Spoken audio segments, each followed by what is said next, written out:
and welcome back to The Right Turn, your one-stop shop for all things fiction writing. I'm your host, author Jordan M. Griffin, and today we're going to be talking about characters, why they can make or break a work, why even authors who don't think of characters as important should care about them, and how to create three-dimensional characters on the page.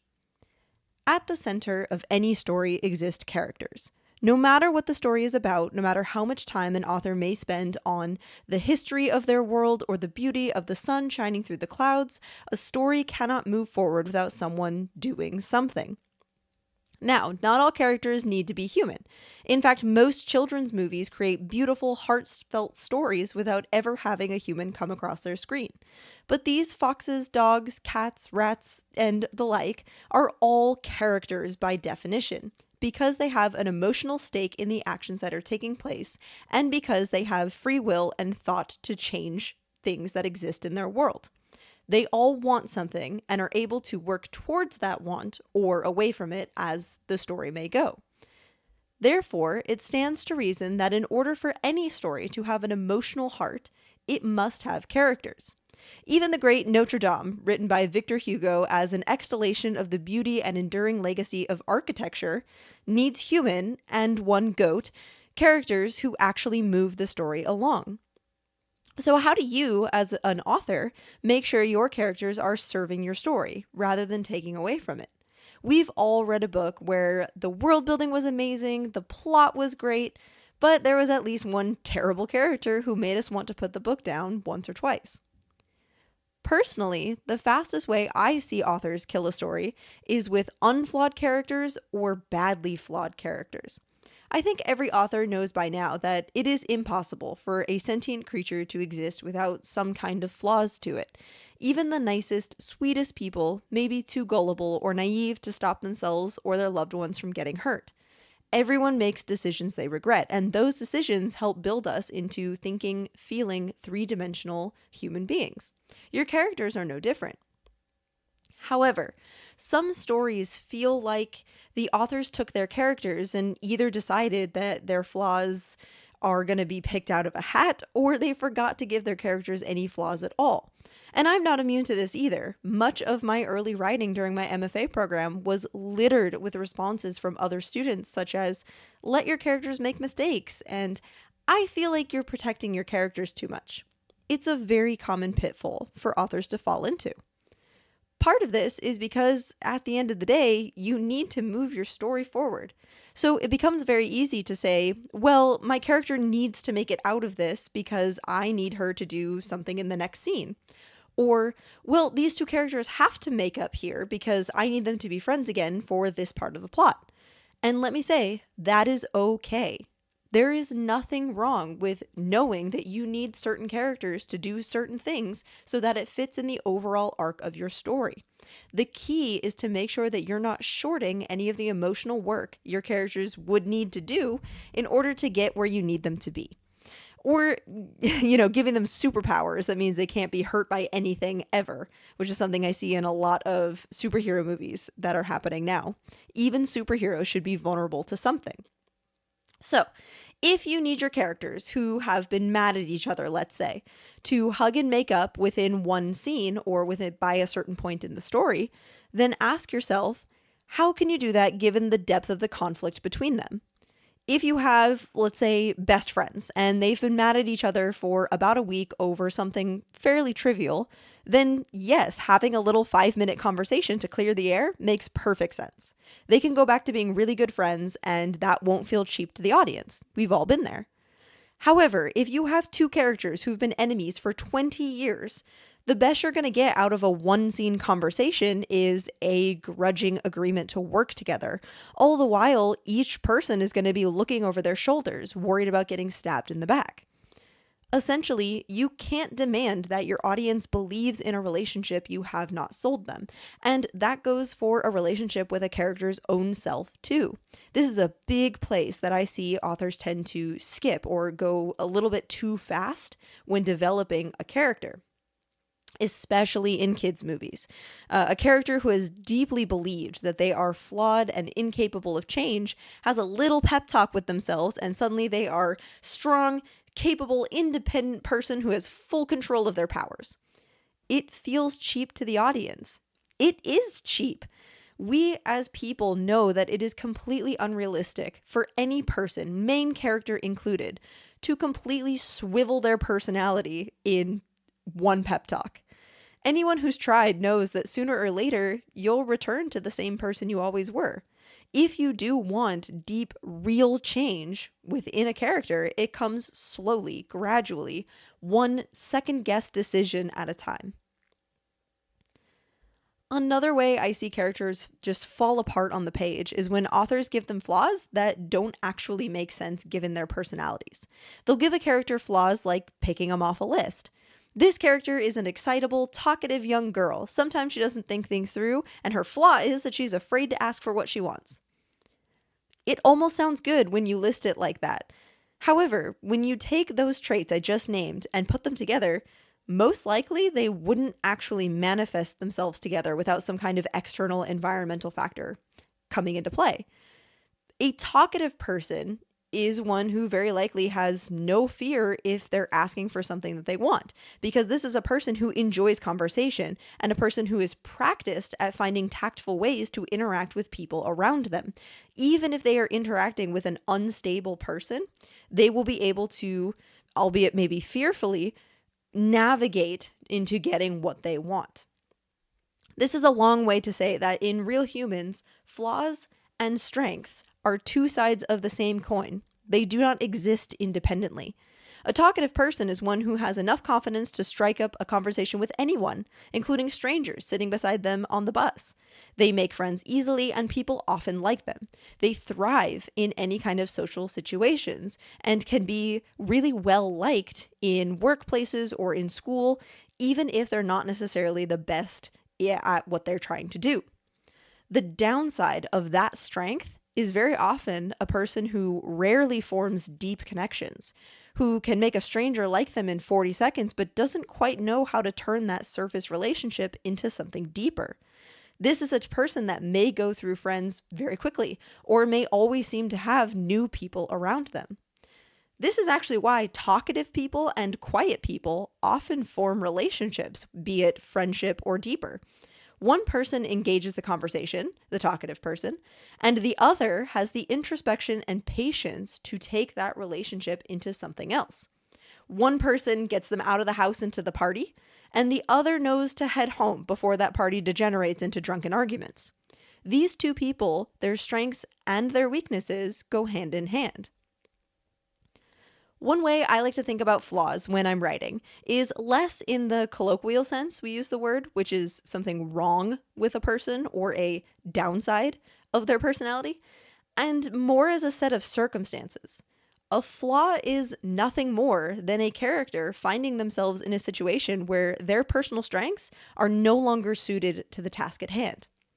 For example, the term gullible describes someone as easily trusting, who takes people at their word without pausing to verify information and who can easily be taken advantage of. This is very often described as a bad thing, a thing that needs correcting with a little learning about the world. However, someone who's gullible is someone who is often themselves honest, straightforward, and good-natured. They don't see possible danger in front of them because they themselves would never think of doing something like that. In any situation that relies on goodwill and caring for others, a gullible person is the best one to have around. It's only when confronted with a world uncaring and manipulative that these types of people fail. So as you're crafting your characters, ask yourself this question: what are my character's strengths? And in what circumstances would those strengths start to actively work against the character's ability to succeed? If you have a character who thrives in crowds, who can make passersby stop in their tracks and wow them in seconds, what do they do if they find themselves alone? If they have no one to impress? If you have a character who likes puzzles, who takes their time to make decisions and weighs every single choice carefully, what happens if they have no time to decide before needing to make a life-altering decision? This is how you craft tension in a story that directly involves a character's inner conflict. And this is why characters that are well done often mean more to us in a story than a story with a great plot or a really cool world. Don't get me wrong, external conflict is great and is often necessary for longer works. But if a character is only working with external motivation, then the story becomes one dimensional. No matter how big your conflict, how many dragons must be slayed, or how big the alien war is that must be won, the choices the character faces are easy. Of course, a character will want to save the world. Who wouldn't? Of course, they'll climb that mountain and face the evil spirit at the top. It'll kill everyone in their village if they don't. However, if a character has an internal conflict that exists directly at odds with the external one, well, that suddenly becomes a lot more interesting. Take, for example, a character who is called upon to save the world, but who will not because they live in shame at their fall from a once renowned name. They won't step forward because they're afraid of failing, and that very fear of failure threatens to make everything fail. Right? So now the character needs to overcome something inside themselves in order to then achieve the external conflict. This brings an elevated level of tension that the reader can engage in as the story moves along. If the internal conflict in your story does not exist directly at odds with the external, that's totally okay too. They can walk slanting or even parallel paths. The key, as we talked about with flaws, is that the character's wants must come directly out of their fears and or hopes, both of which are going to stem directly from their strengths.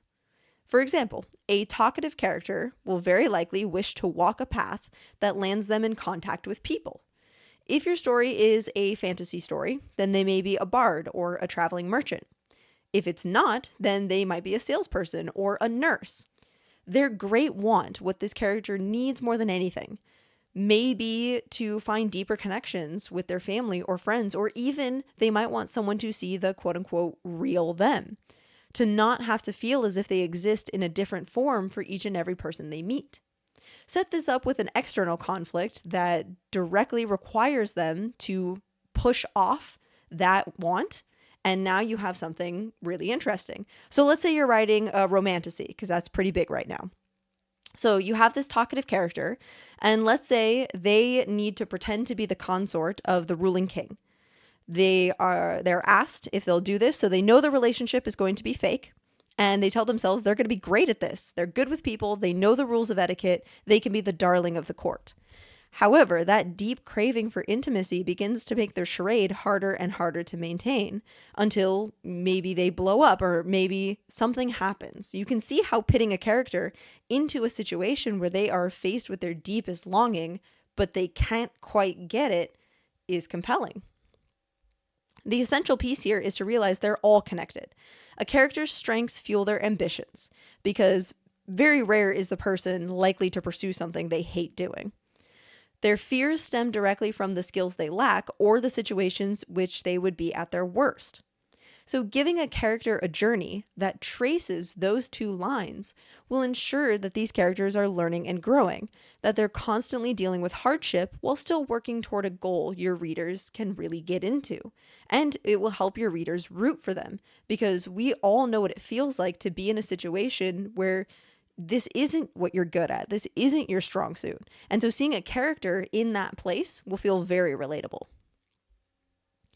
The last piece to crafting believable characters for this talk here is to ensure you allow them to make mistakes. Now, I'm sure everybody has heard this, and on its face, it sounds like a really easy task. You can have a character do an Indiana Jones and cause a whole temple to collapse, causing the party to scramble to find an exit. That's a mistake, right? Maybe even a mistake bad enough to get someone they care about deeply injured, and that makes them grieve and doubt themselves for the rest of the story. That's totally fine.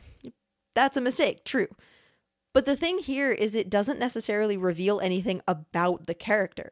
So when writers say let your characters make mistakes, they don't usually mean let your character who is working with little to no information make the same choice any reasonable person would in that same situation, which is what I find happens in many early attempts at writing, right? Or many kind of one-dimensional stories. Hercules cuts off the Hydra's head, not knowing two more will grow in his place. That's not his fault. Harry Potter touches the Triwizard Cup, not knowing it's a portkey. Also not his fault. So while those are mistakes, it's not mistakes that we really see the character grow or learn from. Instead, What let your characters make mistakes usually means, when thrown out in writing advice, is to let characters act from their emotions. Let them push away helping hands or let them come on way too strong and completely embarrass themselves. Let them deeply hurt people they care for and have to wrestle with how to make it up to them. Let them betray their friends for a desperate chance at their one true desire, only to find out that desire isn't actually what the character wants and they've sold out their friends for nothing. Now, it's normal to be worried that if your character makes too many wrong choices, the reader will not sympathize with them. How many times have we read a book and realized about halfway through that we hate the main character? I understand wanting to avoid this in your writing, and it's fair that your character should not stumble and trip and make all of the wrong choices for the entire book. However, the answer is also not the opposite. Don't use your prophetic knowledge as the writer to ensure that your character magically knows the right thing to do in every situation, or have it somehow work out for them no matter what. That will create what is, in my opinion, a worse situation, which is a character who always has the answers and who never does a single thing wrong. There is a time and a place for characters with a lot of wisdom. If you're familiar with Avatar: The Last Airbender, which if you're not, I highly recommend it as an exercise in storytelling. It is amazing to look at from a writing perspective. Think of Uncle Iroh in the show. Iroh is a character who does not need an internal arc. He's come to terms with his part in the war, and he's now taken it upon himself to help his nephew through banishment. He works little by little to make the world a better place, and he even tries to convince Zuko to leave behind a quest for honor and live a quiet life as refugees. The reason Iroh doesn't need to make mistakes the way that the other characters do is because the story isn't about Iroh. Zuko is arguably one of the main protagonists of the show, and so it's Zuko who unforgivably betrays his uncle when given the choice. This is a man who's given up everything for Zuko, who stood by him when everyone, including Zuko's own father and sister, turned away from him. And still, when offered a place by his father's side once again, when offered what Zuko thinks is redemption, he imprisons his uncle and eventually spits in the face of everything his uncle has given him. It's a harrowing moment, incredibly emotionally charged, and an excellent use of allowing a character to walk a path that is wrong, that almost makes the audience not like him. But actually, the audience feels for him because many of us have made those mistakes. And once Zuko realizes what he's done, it's too late. Iroh's escaped from prison and he cannot say sorry. He has to continue on holding the grief of that decision until these characters can speak face to face once again. And when Zuko does finally have a chance to apologize, he has a lot to show for it. He's taken his guilt and shame and worked to undo them. He's shunned his family and he's taken steps to right all of the wrong he's done. That's why his apology means something. It's not just a character saying, "I'm sorry," and another character forgiving them. No. Zuko has changed literally everything about himself in order to prove that he understands what he did, that he knows it was wrong, and that he wishes to be forgiven on his own merit, not simply because he thinks he's entitled to it or because this is his uncle and we're family. Now, I'm not saying that you need to write a 3-season arc in order to have your characters make a mistake that is worthwhile. I'm only saying that if you're going to have them choose wrong, have there be emotional stakes riding on the decision. Very rarely are humans faced with choices that are clear. Let your characters struggle with decisions and let them choose selfishly even if they know it's wrong. That means they'll have a lot of work to undo their actions, and such journeys are why we read stories in the first place. Characters are a lot more than they seem. They're the heart of every story, and sometimes it can be daunting to try to create 3-dimensional, talking, feeling people on your page. After all, there are plenty of those around us already, and dealing with them isn't always pleasant. But a character who feels realistic, who the audience can root for, who makes mistakes and works to correct them, will go a long way in adding to the readability of your story. It will make the work come alive and will be what the audience remembers most when they put down your book.